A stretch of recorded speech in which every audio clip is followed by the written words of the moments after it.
Unaware the wife he ignored was about to close a 60 billion contract, billionaire husband left his wife and sick child. For his mistress, what she did next shocked him. He didn't just walk out. He stood at the foot of a hospital bed, looked at his son struggling to breathe, then turned his back on both of them. The smell of antiseptic filled the room as Anna Morgan held their weak 8-year-old boy, Liam, in her arms. Her husband, Mark, billionaire investor, perfectly dressed, perfectly cold, adjusted his cufflinks and said, "I can't do this anymore. You're draining me, Anna." The words hit harder than any storm. Anna's hands shook as she tried to keep Liam calm. The machines beeped softly around them. Mark grabbed the small overnight suitcase she had packed so he could stay by Liam's side, walked to the door, and left without touching his son's hand. On the other side of that door, his world was already waiting. A luxury penthouse, a new life, and a mistress who whispered that he deserved better. He thought he was trading a tired wife and a sick child for excitement and freedom. He thought Anna would stay stuck, buried under hospital bills and quiet tears. He thought she would beg. What he never knew was this: the woman he ignored in that hospital room was days away from closing a 60 billion contract. While he texted his mistress from hotel rooms and secret dinners, Anna was the one foreign investors called. While he complained she was too busy, she was the mind behind a deal that would shake the entire financial world and rewrite both of their futures. What she did next wouldn't just change her life, it would shatter everything he thought he controlled. On the same week he moved in with his mistress, Anna would sit at the head of a massive conference table, cameras flashing, and sign a contract that turned her into the kind of power he never believed she could be. Dear viewers, thank you for being here. If you leave without subscribing, it's like letting Anna's voice be ignored again. When you subscribe, you stand with every woman who was underestimated, every child left behind, and every quiet heart that chose to rise instead of break. Please subscribe now, and in the comments, tell us where you're watching from. The alarm did not even finish ringing before Anna Morgan's eyes shot open. It wasn't the sound that woke her. It was the sharp, painful cough coming from the small bedroom across the hall. In one fluid motion, she rushed toward the cough, her bare feet hitting the cold floor with urgency. She did not hesitate, did not stop, did not think of herself. Her whole world lived in that room. Anna, 36 years old, mother of one, and one of the brightest negotiators in her field, pushed open her son's door. The early morning light slid in through the half-closed blinds, striping the room with pale gold. Liam, her 8-year-old boy, lay curled up, breathing hard, sweat clinging to his forehead. She crossed the room quickly. "Liam," she whispered, voice steady but soft. "It's okay. Mommy's here." This was who Anna was: steady, focused, selfless. The kind of woman who remembered every doctor's instruction, every medication schedule, every hopeful sign. She kept track of Liam's needs with the precision of someone who had already given up sleep, comfort, and half her life just to keep him safe. She did all of it without complaint. On the nightstand beside his bed, her laptop sat open, its screen still glowing from work she had been doing before finally closing her eyes for an hour. Rows of financial models filled the display. At the top of the spreadsheet, a small label read, "Projected valuation, $60,000 billion. Confidential draft." She looked at the number for a second and whispered, almost to herself, "If this works, it could change everything for us." Numbers, forecasts, negotiation notes. This was her other reality. By day and too often by night, Anna worked as a lead negotiator for a global investment firm, the same one that had once offered her a senior role before she put her dreams on hold to support her husband's first company. She balanced motherhood and high-stakes finance with a quiet fearlessness most people never saw. It wasn't inherited wealth or luck that brought her here. Anna came from almost nothing. A brief flash of memory crossed her mind, years ago in a small rented office with peeling paint. She remembered sitting nervously across from her mentor, a sharp-eyed woman named Grace, who once told her, "Anna, you have a gift for seeing value where others don't. Don't let anyone dim that." That sentence lived inside her. It shaped her, strengthened her, guided her. The office she eventually built, the small savings she grew, the respect she earned, none of it came easy. Anna learned how to survive on grit, brick by brick, night after night, while Mark worked on his own rise and slept soundly through hers. She measured Liam's morning medicine, checked the dosage twice, and placed the spoon carefully against his lips. He swallowed weakly. Only when his breathing eased a little did she let out the breath she was holding. She brushed a hand through his hair. "I'll be right outside, okay? Call me if you feel worse." Liam nodded faintly. Anna stepped into the hallway, the weight of two different worlds pressing on her shoulders. The fragile world in Liam's bedroom, and the ruthless financial world waiting on her laptop. Her husband, Mark Morgan, 39 years old, tall, charming, and now a billionaire investor after taking his firm public, walked into the hallway at that moment. He smelled of expensive cologne. His suit was sharp. His watch alone could pay half of Liam's hospital bills if it came to that. He didn't glance into Liam's room.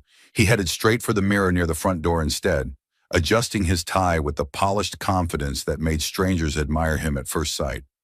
Behind closed doors, his attention was almost always somewhere else. Anywhere else.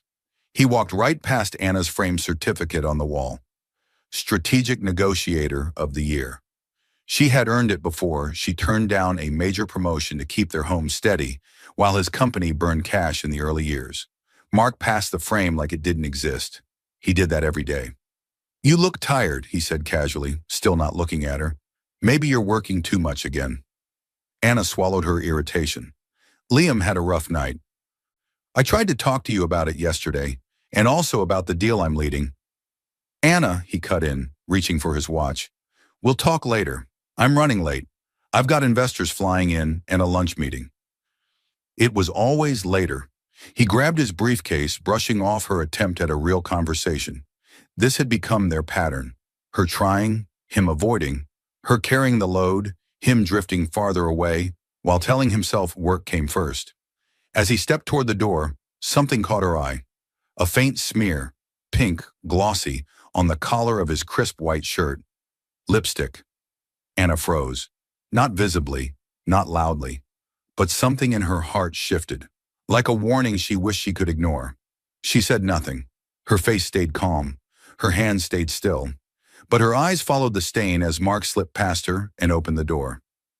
"I'll be home late," he said, already halfway outside.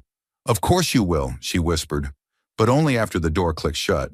Her heart pounded, not because she wanted to start a fight, but because deep down she knew this was not an accident, not a misunderstanding. Something deeper, something dangerous was growing beneath the surface of their marriage, and the lipstick was only the beginning. As she turned back toward Liam's room, her phone buzzed on the console table. An unknown number flashed on the screen. One short message appeared. "We need to talk." She didn't know it yet, but that message was tied to the same secret number that had been calling Mark for days, and it would pull her deeper into the truth he was trying to hide. The sound of clinking glasses hit Anna before she even stepped through the restaurant doorway. It wasn't the gentle kind of celebration sound. It was loud, sharp, careless, the kind that made her chest tighten because she already suspected what she might find. And she was right. There, at a long, polished table near the center of the upscale dining hall, sat her husband, Mark Morgan. 39, immaculate suit, confident smile. Every inch the powerful businessman he wanted the world to see. He leaned toward two other wealthy investors, laughing at something one of them said. His phone rested low in his hand, half under the table. He wasn't looking at the men. He wasn't really listening either. He was texting, fast, secretly. Anna stood near the entrance for a moment, unnoticed, a quiet observer in a room full of loud, important people. She hadn't followed him. She knew his schedule because she had helped his assistant finalize it the night before, after putting Liam to bed. When he forgot an important file he needed for his upcoming pitch, she couldn't reach him on the phone. So she checked the calendar, saw the lunch location, and brought the document herself. Her husband didn't notice her at first. He only looked up when a server stepped closer and asked, "Sir, is this your wife?" Mark's head jerked up. Surprise washed over his face. Not warmth, not pride. "Anna," he said, "what are you doing here?" She held out the file.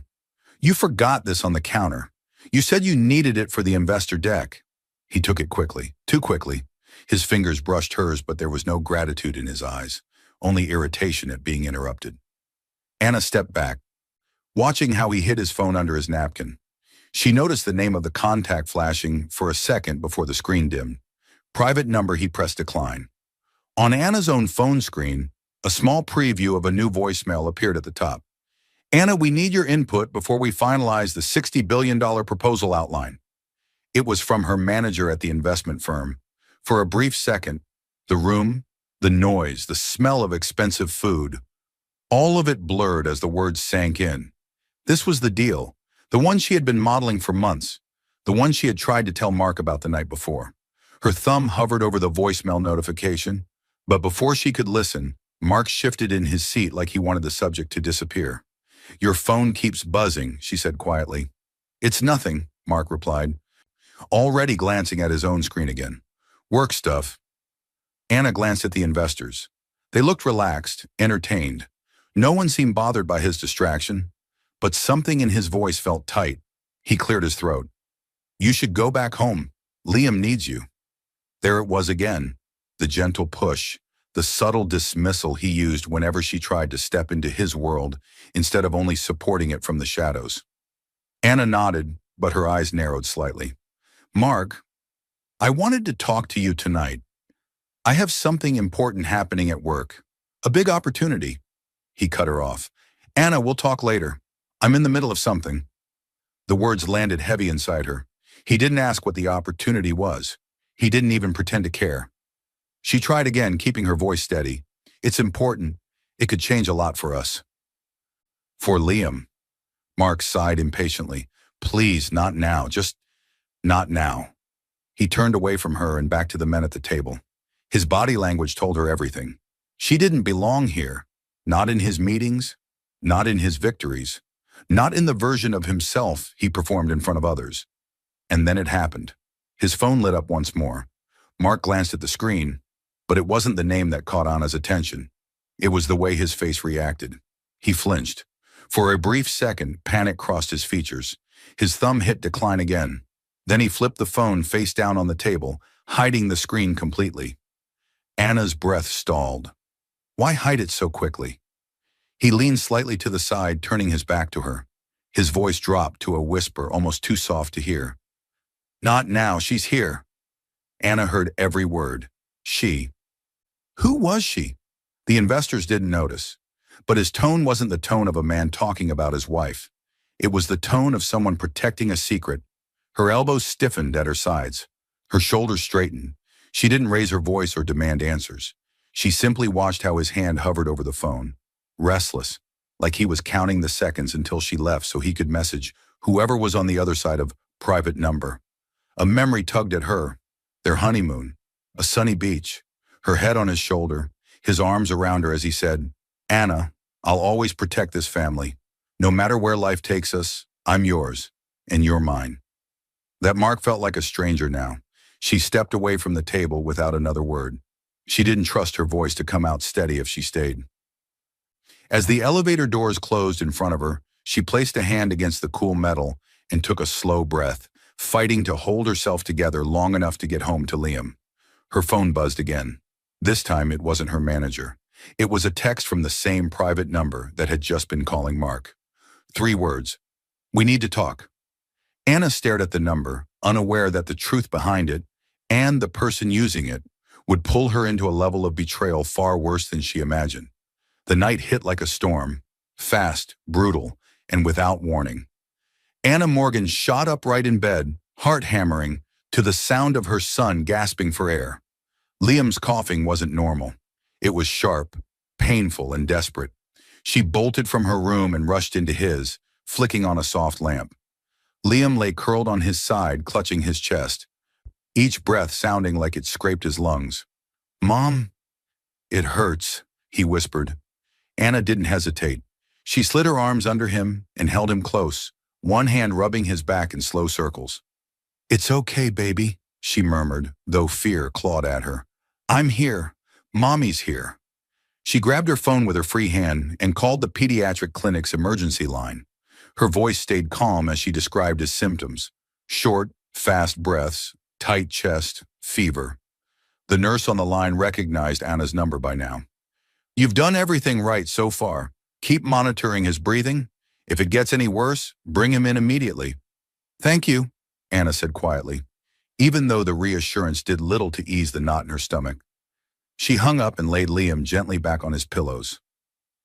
She wiped his forehead with a cool cloth and watched his chest rise and fall, counting each breath. Only when his coughing softened into weak sighs did she reach for her laptop. Life didn't pause, not even for a sick child. Her email inbox was full. Meeting requests, updated models, questions from the foreign investor team about tomorrow's briefing. Her company needed her ready. The world on that screen expected her to think clearly, even when her world at home was shaking. A voicemail icon blinked. She put one earbud in and pressed play. "Anna, it's Laura," her manager said, voice warm but urgent. "I hope everything is okay with Liam. We need you sharp for negotiations next week. This could be monumental. Call me first thing in the morning."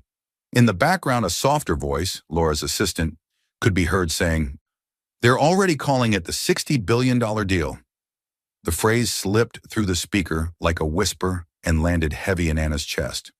This was the deal. The same opportunity she had tried to mention to Mark at the restaurant, the one he brushed aside. Anna's jaw tightened. She closed her eyes and, for a moment, drifted back years. Before Liam, before Mark became the rising star, before their marriage felt like a business negotiation she was losing.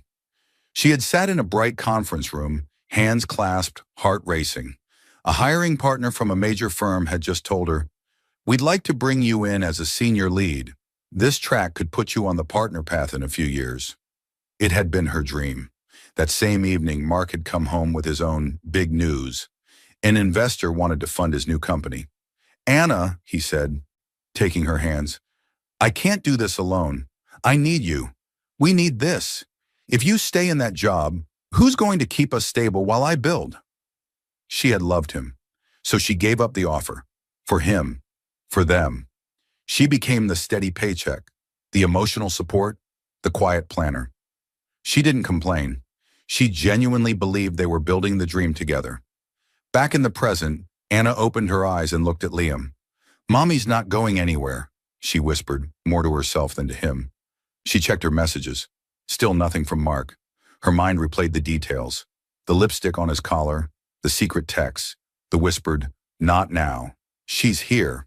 The private number that had called him, then messaged her. Her chest tightened. She texted him anyway. "Liam's not well. Call me." Minutes passed. Nothing. She adjusted Liam's blanket and refilled his water glass, checking his temperature again. She sat by his bedside, one hand on his arm, the other gripping her phone. Finally it buzzed.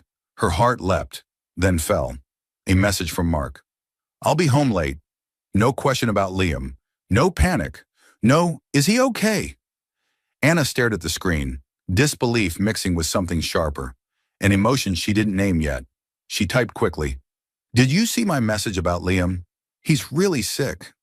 She watched the typing bubbles appear, disappear, appear again, then vanish completely. Nothing. The hurt was no longer surprising. It was just heavier than yesterday. She walked quietly to the living room, leaving Liam's door slightly open so she could still hear him. She stood by the window, city lights flickering in the distance like a world that didn't care. "How did we get here?" she whispered. Her phone buzzed again. A picture message. From an unknown number. Anna opened it. Her husband, laughing, leaning in close to a woman with long dark hair, his arm around her waist, a wine glass in his hand. The angle of the shot made it clear. They were in a hotel bar, not a business meeting.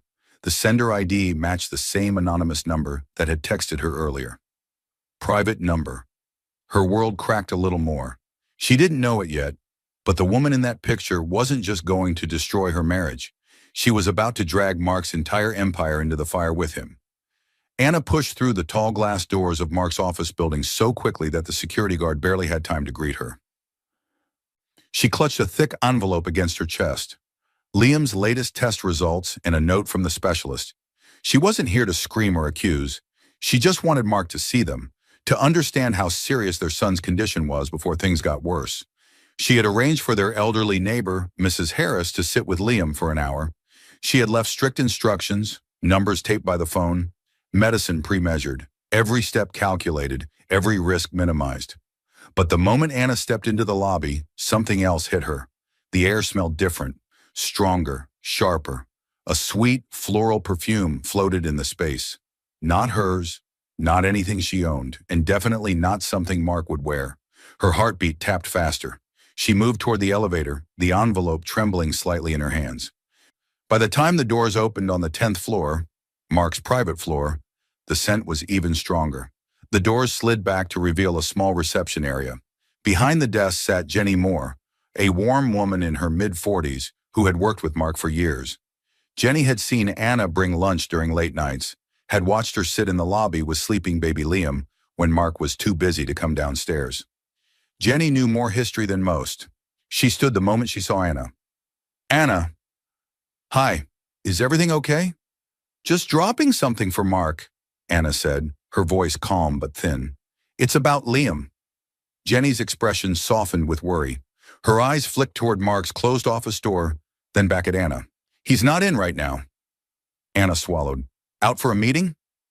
Jenny hesitated. "He's been out a lot lately." She lowered her voice. "Not always with clients." Anna's fingers tightened around the envelope. "Do you know who he's with?" Jenny looked torn. She wasn't a gossip, but she cared about Anna. "A woman," she said quietly. "Younger, dark hair, same perfume you're smelling now. They usually leave together when the floor gets quiet." There it was. Not suspicion, not guessing. Confirmation. "You deserve to know," Jenny added softly. "You've always been the one holding things together." Anna nodded. She forced a small, grateful smile, though her stomach twisted. "Thank you for telling me." Jenny reached across the desk and gently squeezed her hand. "You deserve better than secrets." Anna didn't trust herself to answer. Instead, she walked toward Mark's office door and pushed it open. The perfume smell hit her instantly. Heavy. Recent. The room itself was neat. Mark was always careful about appearances, but the atmosphere felt wrong. Too lived in for business. Too intimate for a workplace. A jacket, definitely not Mark's, hung over the back of his visitor chair. A lipstick-stained napkin sat balled up in the trash. On the corner of his desk, a wine glass rested beside a half-empty bottle. It looked like a private lounge after hours, not a CEO's office. Her mind shifted into survival mode. Collect, process, breathe. She carefully placed the envelope on the center of his desk and straightened it, lining it up with the edge. The name on the label, Liam Morgan, Pulmonary Function Results, stared back at her. It felt symbolic, a mother begging the father of her child to show up. But he wasn't here, not for her, not for Liam. She took one last look at the room, at the glass, the napkin, the jacket, and stepped out, thanking Jenny on her way to the elevator. As the elevator descended, she pressed a hand against her chest. Not to calm herself, just to remind herself that her heart was still beating. She drove home on autopilot, eyes fixed on the road, thoughts racing, perfume, the photo, the secret number, the missed calls, the distance, everything lined up now. When she walked into the house, she set her keys down quietly. No slammed doors, no dramatic gestures. Noise would make the truth feel more real, and she needed a few more seconds of pretending it wasn't. Then she saw it. Mark's navy blue blazer tossed over the arm of the couch. It hadn't been there that morning. Her stomach sank. She stepped closer and slipped her hand into the inside pocket, the way she had done hundreds of times when he left receipts or pens behind. Her fingers closed around something stiff, a hotel access card. With bold numbers printed on the front, Room 804, Anna stared at it as if it might burn her fingers. Her pulse hammered, her breath caught, her vision sharpened. She wasn't imagining things. She wasn't overreacting. She wasn't paranoid. The truth was right here in her hand, and it was worse than she had ever wanted to believe. As she stood frozen in the living room, her phone buzzed again. The screen lit up with Mark's name. He was calling. The timing, she was about to find out, would reveal everything. The moment Anna stepped through Liam's bedroom door that night, she knew things had gone from bad to terrifying. He wasn't just coughing anymore. He was burning up. His skin was so hot she flinched when she touched his forehead. His breathing came in short, sharp bursts, each one weaker than the last. "Mom," Liam whispered, voice cracking. "It hurts." Anna's chest squeezed. "I'm here," she said, lifting him gently into her arms. His body trembled against her. "I've got you. I won't leave you." The house felt too quiet, too empty, the kind of silence that made fear echo louder. She grabbed her phone and dialed Mark. Ring, ring, ring. Voicemail. She forced her voice steady. "Mark, please call back. It's Liam. He's getting worse. I think I need to take him in." She hung up and set the phone beside the bed. She soaked a cloth in cool water and placed it across Liam's forehead, whispering comfort between his shaky breaths. Minutes crawled by. No call. She tried again. Ring, ring, ring. Still nothing. Her hands shook slightly. These were the same hands that had helped steady Mark in his early business failures, that had carried the family through long nights, that now held their son while Mark didn't even pick up the phone. Her screen lit up. A text. From Mark. "Can't talk. Busy. Busy." Anna stared at the word until it blurred. Her son was struggling to breathe. His son. Their son. She typed back quickly. "It's an emergency. Liam is really sick. Call me now." She watched the screen. Seconds passed. Then a full minute. Then 2. Nothing. Her anxiety spiked. She dialed him again. This time he answered, but his voice came through low and sharp, like her call was a problem to solve, not a cry for help. "Anna, stop calling. I told you I'm busy." Noise bled through the line behind him. Soft music, clinking glasses, laughter. A woman's voice, muffled but light. Anna's stomach twisted. "Mark," she said, fighting to keep her voice calm, "I'm not calling to bother you. Liam can't breathe well. He needs you." There was a pause, a long one. When he spoke again, his voice was flat. "I can't deal with this right now." The words sliced her open, and then she heard it, the familiar mocking laugh of a woman behind him, the mistress. "She's still calling?" The woman's voice floated through, amused. Anna felt her knees weaken. "Mark," she tried again. "Please. Your son." "I said stop," he snapped. His tone dropped so the woman wouldn't hear the rest. "I told you, I'm busy. Handle it." The line went dead. Anna stared at the phone, her hands suddenly cold. Busy. Her mind flashed back without her permission. Mark in a hospital room years ago, holding newborn Liam, eyes full of tears. "I'll never abandon you too," he'd said. "Never." The memory hurt now. She blinked hard, forcing herself back to the present. There was no time to cry, no time to ask why. Liam needed her. She leaned over him again. "Baby, stay with me, okay? Mommy's here." But his breathing grew more shallow. His eyelids fluttered. Then suddenly, his body went limp. "Liam!" Anna cried, panic tearing through her as she gently shook him. "Liam, open your eyes. Please." He didn't respond. Her heart felt like it stopped. She scooped him up, wrapped him in a blanket, grabbed her keys and ran.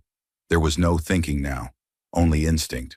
She buckled him into the back seat, hands clumsy with fear, then sped toward the emergency clinic, every red light feeling like a personal attack. "Hold on," she whispered through tears as she drove. "Please hold on. Please." Her phone buzzed on the passenger seat. She glanced at it for half a second. A picture. From Mark. He hadn't replied to her messages about Liam, but he had sent a photo. Mark and the mistress, smiling, her head on his shoulder, a wine glass in his hand. The timestamp on the image hit her like a punch. It matched the time she had first called him in panic. Her chest tightened so hard she almost missed her turn into the emergency entrance. She slammed the brakes, jumped out, and pulled Liam from the car, his body limp against her chest. "Help!" she screamed as she burst through the clinic doors. "Please, my son. He's not breathing right." Nurses and doctors rushed forward. Someone took Liam from her arms. The room blurred into movement. Voices, instructions, machines. Anna stood frozen, hands shaking violently. Her lungs struggling to remember how to work. The last thing she saw before the doors swung shut behind the medical team was Liam's small hand slipping away from hers. And in the middle of that cold, white hallway, with no husband by her side and no guarantee her son would be okay, something inside her cracked so deeply it would never return to what it was. The hospital room door swung open so hard it slammed against the wall. Anna jerked awake in the uncomfortable plastic chair, heart pounding. She had slept in short, broken minutes, curled beside Liam's bed. Morning light slipped through the blinds in thin streaks, soft and pale, but the echo of the door ripped through the fragile calm. Mark stood there. Not like a father who had spent the night worrying. Not like a man who had driven too fast to see if his son was okay. He stood like someone who had arrived late to an appointment he resented. His jaw was tense, his hair perfectly styled, his suit crisp, his watch gleamed. He looked like he had slept well. Anna blinked, disoriented for half a second. Then reality snapped back. The night, the collapse, the doctors rushing Liam away, the hours of fear. Mark didn't ask a single question. He didn't step toward Liam's bed. He just said one sentence. "I came to get my things." Her breath caught. "Your things." Her voice was hoarse from crying. Mark walked in, shoulders stiff, eyes cold. His gaze swept over the room and finally landed on Liam, who lay sleeping under soft hospital light, an IV in his small arm. There should have been panic in Mark's eyes. Guilt, relief. There was nothing. "Mark," Anna whispered, standing slowly. Liam collapsed. He couldn't breathe. "They said if I'd waited any longer—" "I know," he interrupted, shrugging like she was repeating a minor inconvenience. "You called. A lot." "A lot?" Anna stared at him. "You ignored every call. You sent a picture with her while he—" He looked away sharply. "I told you I was busy." "Busy," the word felt like a slap. "Anna, you're always overwhelmed," he went on. "Always dramatic, always making me feel like the bad guy." Her mouth fell open. "You're the one who didn't show up," she said quietly. "You're the one who left me alone." He waved a dismissive hand. "We're not doing this here. Not in front of everyone. I just came to pick up my suitcase." He walked over to the small closet, the one she had neatly filled last night when she thought he might come from the office and stay. He pulled out the suitcase with practiced detachment. "Mark," she said, her voice tighter now. "Where were you?" "Out," he replied flatly. "I needed space." "With her?" Anna asked. He didn't deny it. He didn't even flinch. "You've been so focused on your career lately," he said instead, turning the accusation around. "I barely recognize you. You used to be supportive." Her mind flashed to every sacrifice. The job she turned down, the late nights with Liam while he traveled, the way she rebuilt her own career in the margins of his. "My career?" she repeated. "I gave up my dream job so you could build yours. I covered our bills while your first company bled money. I did everything you asked." Mark slid a stack of shirts into the suitcase. "That was years ago," he said. "Things change." A memory cut through her. Young Mark standing in his parents' kitchen, his father leaning in with a low, hard voice. "Never tie yourself to anything that slows you down. Business first, always." It made sense now. It wasn't that Mark suddenly became cruel. He had grown into a belief he'd been handed, and somewhere along the way, his own family became something that slowed him down. Anna swallowed. "So what is this?" she asked. "You get a mistress, ignore your son almost dying, and now you're—" "What? Moving out?" He zipped the suitcase. The sound was loud in the small room. "I need a different environment," he said, not looking at her. "A fresh start. She understands me. You don't. Not anymore." He walked to the foot of Liam's bed and stood there. For a second, Anna thought he might touch his son. She watched his hand, waiting for it to move. It didn't. He looked at Liam, weak, small, healing, and then at Anna, worn out and hollow. "I can't do this anymore," Mark said quietly. "You're draining me, Anna." The words hit her like a physical blow. They were the final cut in 1,000 small ones. He turned toward the door, suitcase in hand. "I'll come by the house later for the rest of my thing," he added. Anna's legs trembled. She dropped back into the chair. Her body felt heavy, her heart strangely quiet. like it hadn't decided whether to break or turn to stone. A nurse stepped in moments later, startled to see Mark leaving and Anna pale. "Ma'am," the nurse asked gently, "are you okay?" Anna nodded weakly, eyes fixed on Liam. "It's just us now," she whispered. She didn't know yet that this numbness, this hollow space inside her, was about to be filled with something stronger than she had ever felt. Something that wouldn't just keep her standing, it would lift her. The house was silent, not peaceful, sharpened, like a blade waiting to be chosen. Anna sat at the edge of the living room couch, a small lamp casting a soft pool of light over the chaos on the coffee table. Medical bills, insurance forms, Liam's prescription chart, copies of Mark's recent transactions, and printed screenshots of messages he thought she would never see. Her heart pounded too fast, torn between collapse and fight. On the opposite couch, Liam lay asleep, wrapped in a blanket, his breathing finally steady. The doctors had discharged him earlier under strict instructions: regular medication, monitoring, and an immediate follow-up. She kept him close tonight, closer than ever. Every time her eyes drifted to his small face, her fear and her purpose hardened together. "He deserves better than this," she whispered. The numbness from the hospital slowly gave way to heavy reflection. When had her life become this? When had the man she trusted turned into someone who could walk out on his child in a hospital bed?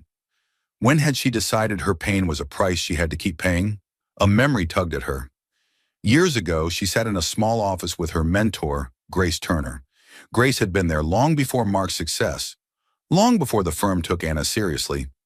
Grace had clasped her hands and said, "If you ever feel trapped, build a bigger door. Never shrink yourself to fit someone else's limits." Anna had loved that line. She thought it was about career ceilings, stubborn bosses, difficult clients. She hadn't realized she would one day need it to escape her own marriage. Back in the present, she inhaled slowly. The part of her that wanted to cry and scream was still there. But something else had started to form over it. A quiet determination. Not loud, not dramatic. Just steady. She reached for her laptop and opened her calendar. At the top of the screen, a reminder glowed in bold letters. Final briefing. $60 billion acquisition. Tomorrow, 6:10 a.m. For a few seconds, she stared at it. The weight of everything she built pressed against the fresh bruise of being abandoned. While Mark claimed she had changed, she had been holding two worlds together, their home and a deal big enough to shift entire markets. If he wanted to walk away, she wouldn't stop him, but he wasn't walking away clean. Anna began sorting the papers on the table into neat piles: email logs, travel receipts, payment records, GPS data from shared cloud accounts, credit card statements linked to hotel stays, room 804 repeating like a warning, perfume purchases listed under miscellaneous gifts. She wasn't guessing anymore. She was building a case. Her phone buzzed, slicing through the silence. Attorney Daniel Reeves. Daniel was in his early 50s, calm, sharp, the same lawyer who had helped them buy their house years before. He had always spoken to Anna like she was the rational one in the room. She answered. "Daniel?" "Anna," he said, voice warm but serious. "You sounded urgent earlier. Are you safe?" She glanced at Liam, then at the documents. "I'm safe," she said. "I'm just done. Tell me what happened." So she did. The ignored calls, the mistress, the hotel card, the hospital night. Mark walking out that morning with a suitcase instead of staying with his son.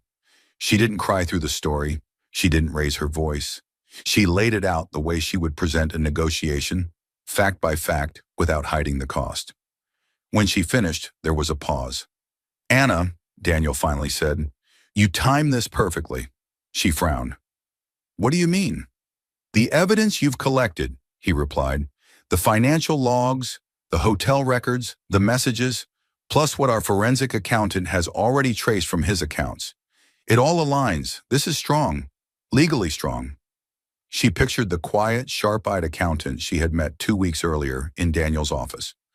She had already suspected then that Mark was funneling more than just personal money into his lifestyle. "I'm not doing this for revenge," Anna said. "I'm doing it for Liam and for myself." "As you should," Daniel said firmly. You supported him for years. You deserve legal protection, and your son deserves stability. What's the next step? Papers rustled on his end. Everything is prepared. The petition, the financial complaint, the custody request. I just need your signature tomorrow. Tomorrow, she repeated, glancing at the 6 a.m. reminder on her calendar. Yes, Daniel said. And Anna, are you ready for what comes next in the business world? She blinked. In the business world? You haven't checked today's financial news, have you? He asked. No. I've been at the hospital. There's a major deal about to hit every headline, Daniel said, and your name will be right at the center. A shiver ran through her. What deal? She whispered, even though she already knew. You'll see in the morning, he said gently. Get some rest if you can. The call ended. Anna stared at Liam sleeping peacefully, then at the mountain of evidence on the table. She didn't know it yet, but the $60 billion contract she had poured her heart and brain into was about to collide with her broken marriage. And everything Mark thought he controlled was about to flip. Before she could close her laptop, a new email notification appeared. From the investor team, subject line in bold, urgent. Anna, we need to confirm your leadership position before dawn. The meeting room buzzed the moment Anna stepped inside. Camera shutters snapped in rapid bursts. Executives in dark suits whispered over open folders. Assistants rushed between chairs with tablets and translation headsets. The tension in the air felt electric, like the seconds before a market opens on the biggest day of the year. Anna walked into all of it with calm, steady steps. Inside, her heart raced, but not with fear, with power. A long table ran down the center of the room. At its head sat the investor delegation, men and women flown in overnight from 3 continents. They weren't there for show. They were there because of the numbers Anna had put in front of them. The lead delegate, Mr. Alvarez, a tall man with silver hair and measured eyes, stood when he saw her. Ms. Morgan, he said warmly, extending his hand, the woman of the hour. Anna shook his hand. Thank you for trusting the process, she said. We trusted the numbers, he replied with a small smile, and the person behind them. His words landed hard. Her proposal, her research, her late nights, the same work Mark had dismissed as your little project. An assistant guided her to her seat. As soon as she sat, the room's noise softened into focused attention. Her mind flicked backward in quick flashes. Anna at the dining table at 2 a.m., laptop open, studying market models while Liam slept against her shoulder. Anna muting herself during a video call with foreign investors so she could settle Liam's cough, then switching back on as if nothing happened. Anna listening to Mark laugh off her ambitions. Anna, you're overthinking it. Just stick to the small deals. Leave the big ones to people who can handle pressure. Anna, finally accepting the firm's offer to lead this acquisition, promising herself and Liam, Mommy will make something better for us, I swear. The lead executive tapped the microphone. Let's begin. Silence settled. Anna took a breath, opened her laptop, and started. She walked through the proposal, phase by phase. Her voice was clear and steady. She explained risk scenarios, integration strategies, cultural factors between the merging entities. She projected cash flows and addressed regulatory concerns before anyone could raise them. Every question thrown at her, she answered. Every doubt she met with data. For once, her intelligence wasn't invisible. It was the center of the room. Her mentor's voice echoed faintly in her mind. If you ever feel trapped, build a bigger door. Today, she hadn't just built a door.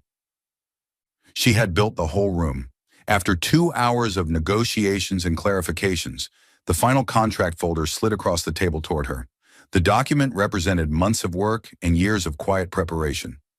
Mr. Alvarez lifted a pen. Ms. Morgan, if you're ready, your signature will finalize the acquisition. The market is waiting.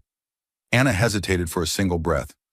Not because she doubted herself, but because she understood the moment. This signature would not just change her career, it would change the balance of power in her life. She thought of Liam, of hospital nights, of Mark walking out, of sitting at home collecting proof while building billion-dollar models. Then she signed. The pen moved smoothly across the last page. The room erupted, cameras flashed, executives clapped, reporters surged forward, shouting questions. Anna Morgan had just closed a $60 billion acquisition deal, the largest in her firm's history, Microphones pushed toward her. Miss Morgan, what does this mean for your company's position globally? How did you manage to secure terms this favorable? Is it true you insisted on a child health fund as part of the CSR clause? She answered calmly, one question at a time, never overselling, never shrinking. Then a reporter with bright red glasses leaned in. Ms. Morgan, she asked, does your husband know you're the one behind the deal everyone is talking about? The room quieted for a beat. Anna looked straight into the circle of cameras. Her eyes were calm, her posture unshaken. She let a small, almost secretive smile touch her lips. He will, she said. The cameras went wild. Her composed expression froze in every shot that would flood the internet in minutes. Anna stood taller than she ever had, not because the world finally saw her, but because she finally saw herself clearly. Somewhere in another part of the city, Mark still thought he was in control, but the world was already learning the truth. As the press kept shouting questions and executives moved in to congratulate her, Anna's mind drifted ahead. This wasn't the end of the story, it was the opening move. Outside, as she stepped through the building's glass doors, her phone buzzed. Mark was calling, unaware of what had just happened. At the same time, another call came in. Call waiting flashed on the screen from an unknown number linked to room 804. The war for her future was about to begin. Mark slammed through the double doors of the boardroom so hard they bounced off the walls. Executives jerked in their seats. Assistants scrambled to the edges of the room. Conversations died mid-sentence. His eyes shot straight to the large digital leadership screen at the far end. The same screen that always displayed his name at the top. But today, the bold letters that used to read, Mark Morgan, CEO, were gone. In their place, in cold corporate blue, leadership status, under review, board meeting, emergency session. Mark's face lost color. What is this? He demanded, marching toward the table. No one rushed to answer. The CFO, Harold West, a cautious man in his 60s, cleared his throat. Mark, maybe you should sit. I'm not sitting, Mark snapped. Someone explain.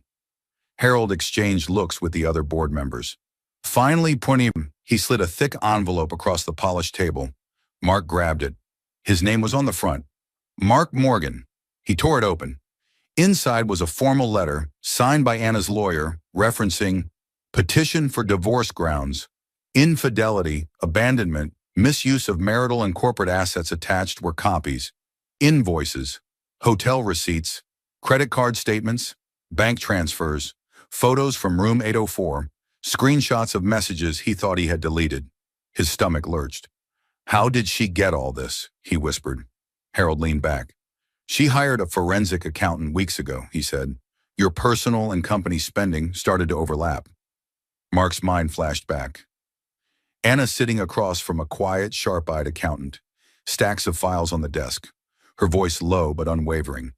I need every financial trail connected to my husband's accounts. Personal and business, no mistakes. The accountant nodding. Mrs. Morgan, if it's there, we'll find it. Weeks of quiet digging, late-night spreadsheets and cross-checks, all while Mark had assumed she was just stressed. Back in the boardroom, Mark slammed the envelope onto the table. This is personal. You can't use this here. Harold sighed. It became our problem when corporate funds showed up in your personal expenses. What funds? Mark demanded. Another board member slid forward a separate folder. Gifts purchased on company cards. Luxury travel listed as executive strategy retreats that match your stays in room 804. Wine and jewelry classified as client entertainment with no clients present. Mark's voice cracked. Those were relationship building. You know how this game works. Not with your mistress, the board member said plainly. Mark's mouth snapped shut. Silence wrapped around the room like a verdict. We lost 3 major investors this morning, Harold said. Mark's head jerked up. What? They pulled out, Harold continued, after Ms. Morgan's legal team filed a formal complaint and the article about her $60 billion deal went public. They questioned our internal controls. They don't want to be associated with a firm whose CEO mixes personal misconduct with corporate funds. Mark staggered back, feeling the floor tilt. The acquisition, he said desperately. We still have the acquisition, right? The market will calm down once. Anna Morgan closed that deal, Harold said quietly. Mark blinked. She? What? She was the lead negotiator, another board member said. The global headlines this morning, they're about her, not you. Anna, quiet, steady Anna, the wife he had brushed aside as too emotional, the woman he called overwhelmed and dramatic, the mastermind behind the biggest victory their industry had seen in years. What happens now? He asked, voice suddenly small. Harold folded his hands. Mark, the board voted this morning, effective immediately, you are suspended pending investigation. We've appointed an interim leader until this is resolved. Suspended. He, the founder, the man who once believed he could never be replaced. He felt his throat tighten. He reached for his phone, almost on instinct. He dialed Sasha, the mistress. Voicemail. He texted her, no reply. He tried again. Finally, one message appeared. Mark, I can't be involved in this. I need stability. This is too messy. Then seconds later, don't contact me again. She was gone, just like that. His company, his investors, his image, his mistress, all slipping through his fingers. I need to talk to Anna, he muttered, more to himself than to anyone else. Harold shook his head slightly. She has nothing left to discuss with you, Mark. Not here. But Mark was already walking out of the boardroom, ignoring the whispers behind him. He stepped into the hallway and dialed her number. Ring, ring, ring. Across town in her firm's office, Anna's phone lit up on her desk. She glanced at the screen. Mark Morgan. Her expression didn't change. The phone rang again. She watched it quietly, then pressed decline. Back in the hallway, Mark froze, staring at his phone. Rejected. Shut out. Powerless. For the first time in his life, he understood what it felt like to be on the wrong side of a decision he couldn't influence. Anna's phone buzzed again seconds later, this time from Daniel, her lawyer. Anna, everything is ready. Are you prepared for the hearing? The courtroom door opened with a heavy push, and every head turned. Anna Morgan walked in. She didn't hurry. She didn't shrink.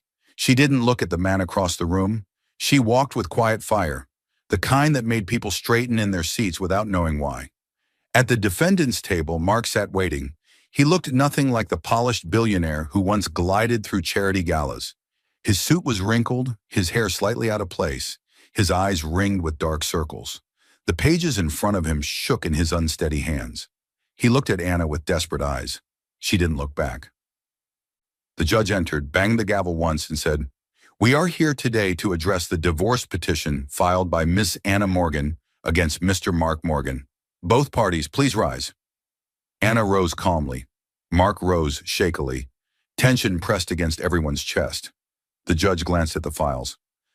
Ms. Morgan, your representation has presented substantial evidence of infidelity, abandonment during a medical emergency, and misuse of marital and corporate assets. Before we begin, do you wish to add anything? For a moment, time folded. In Anna's mind, memories flickered. Mark holding her hand at their small wedding, smiling as he promised, "I'll protect this family always." Mark pacing their first apartment, excited about his first investor, telling her he needed her more than her promotion.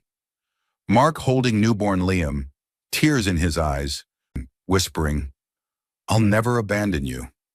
Then the later memories, the lipstick on his collar, the unanswered calls, the photo from room 804, the night Liam collapsed, the morning he stood at the foot of their son's hospital bed and said, "You're draining me, Anna," before walking out. All of it settled into one truth. She had already said everything that mattered. Her voice was calm when she answered, "No, Your Honor. Everything that needed to be shown has already been shown." The judge nodded. "Very well." Mark's lawyer stood. "Your Honor, my client wishes to make a brief statement." Mark swallowed, then faced Anna. "I made mistakes," he began. "I know I did. But Anna, you know me. You know I was under pressure. The business, the investors, everything. I lost myself. I thought she cared about me. I see now that I was wrong." His voice shook. He took a breath. "Anna, if you give me one more chance..." She didn't move. "Don't do this to us," he whispered. The courtroom went quiet. Every eye shifted to Anna. Would she soften? Would she look back at the man she had once loved? Anna lifted her chin slightly. "There is no us left, Mark," she said softly. "You did this to yourself." He closed his eyes as if the words were a final blow. The judge reviewed the documents one last time, then spoke with clear authority. Given the evidence of repeated infidelity and emotional abandonment, and given the documented incident of failing to respond during the minor child's medical emergency, this court grants Ms. Morgan full physical and legal custody of the minor child, Liam Morgan. Given the financial misconduct, including misuse of marital and corporate assets for personal relationships, this court grants Ms. Morgan a majority share of the marital assets and protection from any liability related to Mr. Morgan's pending corporate investigation. The divorce is finalized, effective immediately. The gavel fell with a single echoing crack. It was over. Anna exhaled. Not in triumph, not in rage, in release. The storm she had survived no longer had legal chains around her. The weight she had carried for years fell away. She gathered her documents and walked out of the courtroom. The sunlight outside felt different, warmer, clearer, like the world had opened a new path and was waiting to see what she would do with it. On the courthouse steps, her phone buzzed. A news notification popped up. 60 billion deal confirmed. Lead negotiator Anna Morgan named rising industry game changer. Anna smiled softly. Not a gloating smile, a free one. She lifted her face toward the sky. "Liam," she whispered, "everything I do now is for us." Behind her, Mark stepped out of the courthouse alone. No cameras, no board, no mistress. Just a man staring at the back of the woman he had underestimated. He watched her walk away, straight-backed, calm, unstoppable. "What have I done?" he murmured, voice barely audible. But Anna never turned around.